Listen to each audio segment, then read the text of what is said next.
That's what I call a walkout song. Love that theme ever since I was a child. Enjoying it some more. That's awesome. That's awesome. That show starred Adam West as Batman. In my opinion, the real Batman. All the others have been pretenders, but he was the first. Well, actually not the first, but he was the first one that ever was on live TV and really did a good job. But the thing is, the most famous belt in the world is the utility belt that belongs to Batman.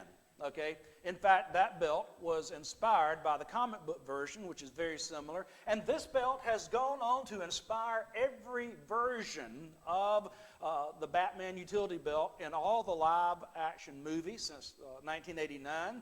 Also in some of the live TV series. I think Gotham was one of the last ones that was a live TV series. Plus Arkham Asylum or Arkham Knight or some of the video games. Yes, that belt, although it has different colors in some of the later versions. But yeah, the Batman utility belt. In fact, its compartments, especially on this one, as well as another one I'll try to show you in a moment, it had weapons and tools that allowed the Batman to be a crime fighter and a great detective.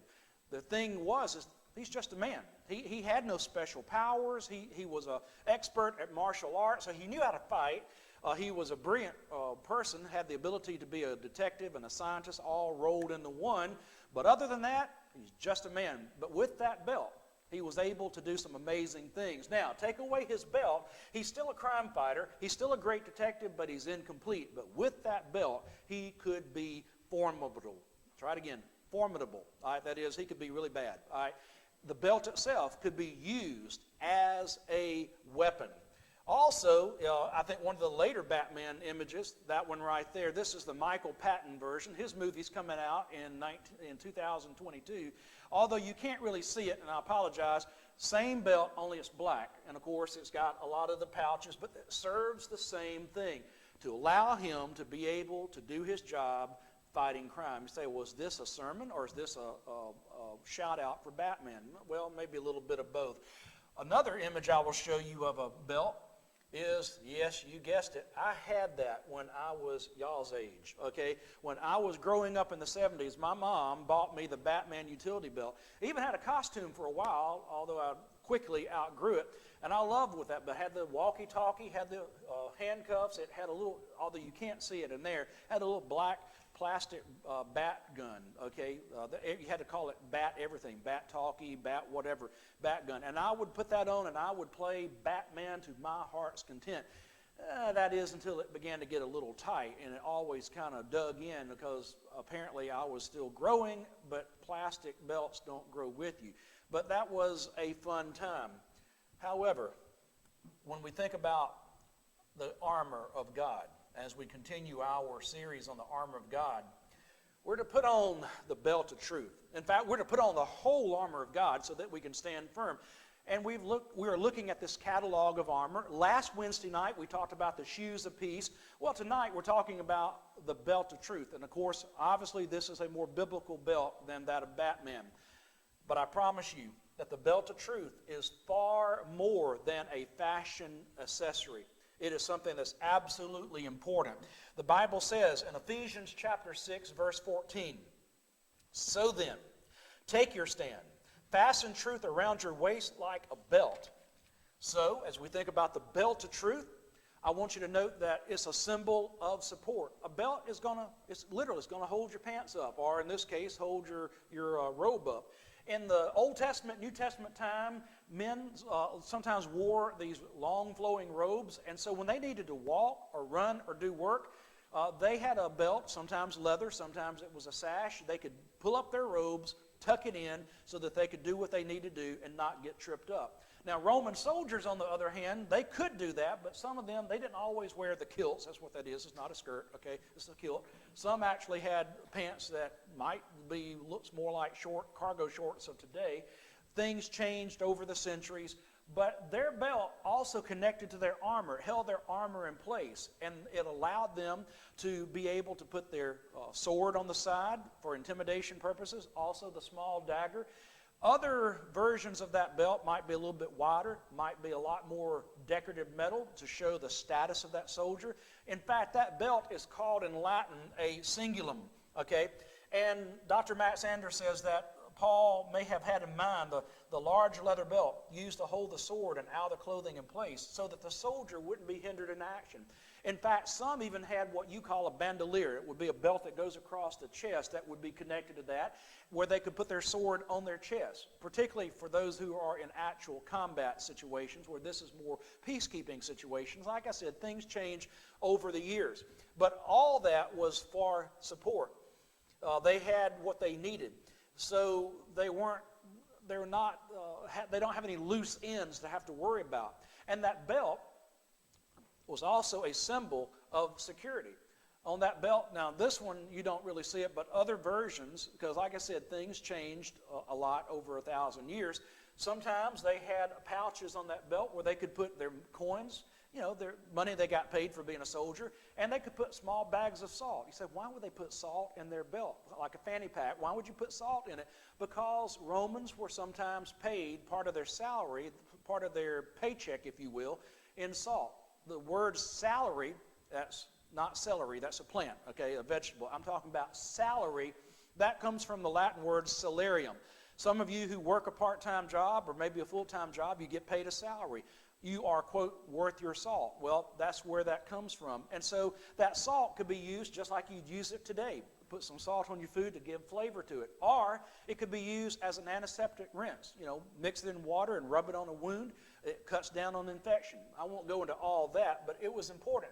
Everything that the soldier had, pardon me, I didn't silence my phone, but anyway, now you know my ringtone.